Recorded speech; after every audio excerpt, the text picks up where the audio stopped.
आखिर रियलिटी है क्या? What is existence? एक सिंपल सा सवाल है, लेकिन अगर इसका सच समझने की कोशिश करो तो शायद पूरी जिंदगी निकल जाए और फिर भी इस सवाल का जवाब ना मिले। 2500 साल पहले ग्रीस में एक फिलोसोफर ने कहा, the one reality behind everything. हजारों साल पुरानी इंडियन फिलोसफी ने कहा, एक कम सत्य, द ट्रूथ इज वन। और अल-अंदलस यानी आज का मॉडर्न स्पेन में पैदा हुआ एक सूफी स्कॉलर जिसने बोला, वजूद का हकीकी मालिक सिर्फ एक है। तो आज हम इन सब की फिलॉसफी यानी द फिलॉसफी ऑफ रियलिटी को डिकोड करने वाले हैं, जिसमें हम लोग Socrates, Aristotle, Plato, Plotinus and the great sufi scholar Ibn Arabi और शेख अल अकबर के कॉन्क्लूजन्स की तरफ देखेंगे। Means 2500 year old wisdom in one video.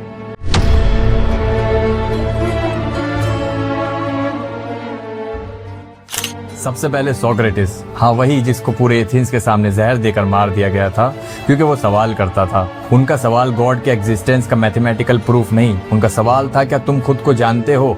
That's why उन्होंने सबके ऊपर रखकर एक बात बोली कि I know that I know nothing.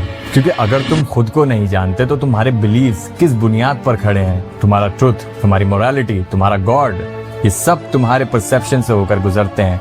और सोक्रेटिस ने एक डेंजर काम किया, उन्होंने सर्टेनिटी को क्वेश्चन कर दिया।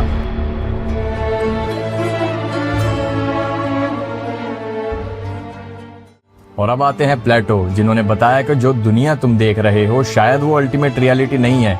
उन्होंने द एलिगरी ऑफ केव में बताया कि कुछ लोग केव में हमेशा से शैडोज देखते रहे और शैडोज को ही रियलिटी मान लिया।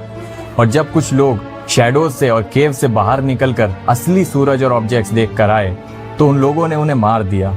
और आज की न्यूरोसाइंस भी हमें यही बताती है कि हम रियलिटी को डायरेक्ट नहीं देखते, बल्कि अपने ब्रेन के बनाए गए मॉडल को देखते हैं। यानी सिर्फ आंखों पर भरोसा मत करो। जैसे तुम एक सॉलिड टेबल देखते हो लेकिन माइक्रोस्कोपिक लेवल पर वहाँ atoms, empty space, fields, interactions, ये सब होता है। यानी तुम्हें सॉलिडिटी फील होती है लेकिन नेचर का डीपर डिस्क्रिप्शन तुम्हारी एवरीडे परसेप्शन से बिल्कुल डिफरेंट है। तो कहने का मतलब ये है कि प्लेटो का सवाल आज भी जिंदा है कि जो तुम देख रहे हो क्या वो सच में रियलिटी है या फिर सिर्फ shadows.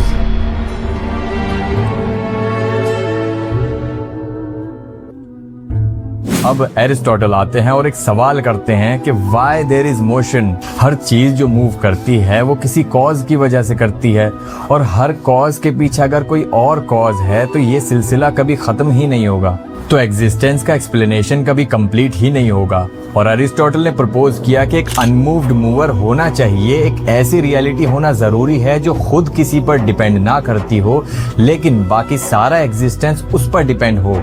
The most fascinating thing is कि एक ग्रीक फिलोसोफर पूछ रहा है, is there is a necessary reality behind contingent thing. और सूफी मेटाफिजिक्स में भी यही कहते हैं कि क्या मखलूक का वजूद अपने आप से है। अब आते हैं प्लॉटनस और यहाँ कहानी और गहरी हो जाती है। उन्होंने बात की द वन की, द अल्टीमेट प्रिंसिपल की, जिसको वर्ड्स में कैप्चर करना मुश्किल है। उन्होंने कहा सब कुछ उससे मैनेटो करता है लेकिन द वन खुद किसी चीज का मोहताज नहीं। आओ अब अल-अंदलस की तरफ चलते हैं। अंदलूसिया आज का मॉडर्न स्पेन, जहाँ की मिट्टी से एक बच्चा जन्म लेता है जिसका नाम रखा जाता है मोहिउद्दीन इब्न अरबी, जिसको आगे जाकर दुनिया ने शेख अल अकबर कहा, द ग्रेटेस्ट मास्टर। तो इब्न अरबी का सबसे बड़ा सवाल था कि वजूद असल में है क्या, व्हाट इज एग्जिस्टेंस। तुम हो, मैं हूँ, यूनिवर्स है, लेकिन क्या हमारा वजूद खुद के दम पर है। इब्न अरबी के नजदीक एब्सोल्यूट वजूद सिर्फ गॉड का है और हम सब उस पर डिपेंडेंट हैं। यानी हम खुद से एग्जिस्ट नहीं करते, हर लम्हा हमारा एग्जिस्टेंस गॉड पर कायम है। जैसे कि एक समंदर है जिसमें लाखों लहरें हैं, हर एक लहर अलग, किसी का नाम, किसी का शेप, किसी की हाइट, लेकिन क्या कोई लहर समंदर के बाहर है। यही डिस्टिंक्शन इब्न अरबी को समझने की है। Creation is not simply identical with God, लेकिन गॉड के बगैर एग्जिस्टेंस नहीं रख सकती। और इसी से वहादतुल वजूद, द यूनिटी ऑफ बीइंग का कॉन्सेप्ट आता है।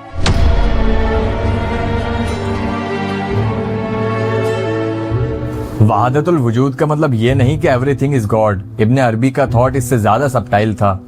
सोचो एक रूम में 100 मिरर्स रखे हो और एक ही सन हो तो 100 डिफरेंट रिफ्लेक्शंस, 100 डिफरेंट अपीयरेंस, लेकिन सन एक। आईने अलग हैं, रिफ्लेक्शन अलग है, लेकिन लाइट एक ही सोर्स से आ रही है। मींस क्रिएशन में डाइवर्सिटी रियल है लेकिन एब्सोल्यूट इंडिपेंडेंट एग्जिस्टेंस सिर्फ गॉड का है। One absolute reality is expressing itself in countless form. Means सब कुछ एक ही तजल्ली खालिक का इजहार है।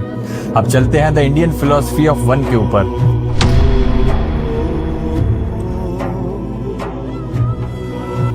बिकॉज हिंदू ट्रेडिशंस में कोई सिंगल फिलॉसफी नहीं है, वेदांता के अंदर भी मल्टीपल स्कूल ऑफ थॉट्स हैं, लेकिन श्री आदि शंकराचार्य जी का अद्वैत वेदांता एक पावरफुल मेटाफिजिकल क्वेश्चन उठाता है, ब्रह्म का, द अल्टीमेट रियलिटी का, और आत्म का, द डीपेस्ट सेल्फ का।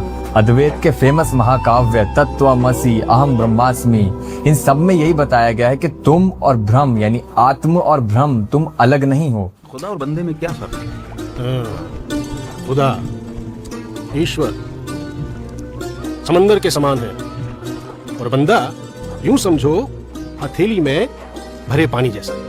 समंदर और हथेली का पानी एक ही है, और फिर भी दोनों में फर्क है। हथेली का पानी सीमित है, वाह, जबकि वो खुदा ईश्वर अनंत है, अथाह है, अनादि है, अविनाशी है। कभी वो जल है तो कभी समंदर है, कभी वो दरिया है तो कभी वो भाप है, कभी वो बादल है तो कभी वो बूंद है, कभी वो बरखा है। वो हर किसी पर बरसता है और ब्रह्मांड के कण कण में बसता है। कभी वो सूक्ष्म है, कभी वो विराट है। यही उसका और उसकी सृष्टि का भेद है शहजादे। अब देखो, इब्न अरबी ने कहा गॉड इज एब्सोल्यूट रियलिटी, अद्वैत में लिखा ब्रह्म इज द अल्टीमेट रियलिटी, प्लेटोनियस ने कहा द वन, प्लेटो ने कहा फॉर्म्स के पीछे इटर्नल रियलिटी होती है, अरिस्टोटल ने कहा द अनमूव्ड मूवर। चलो देखते हैं क्वांटम फिजिक्स क्या कहती है। वो ये तो प्रूव नहीं करती कि कॉन्शियसनेस ही गॉड है, लेकिन वो एक इंपॉर्टेंट लेसन जरूर देती है कि reality is stranger then it appears. जो चीज सॉलिड लगती है वो डीपर लेवल पर कुछ और हो सकती है, जो चीज सिंपल लगती है वो नीचे जाकर अनइमेजिनेबल कॉम्प्लेक्स हो सकती है।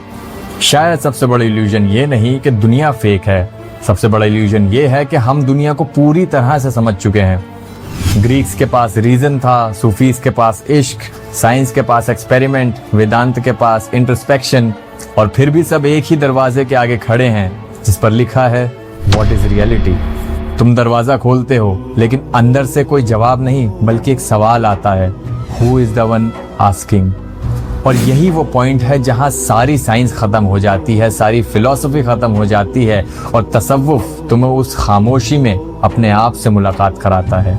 Ibn Arabi says spiritualism is not something searching God somewhere outside. It's about to feeling the presence of that divine inside you.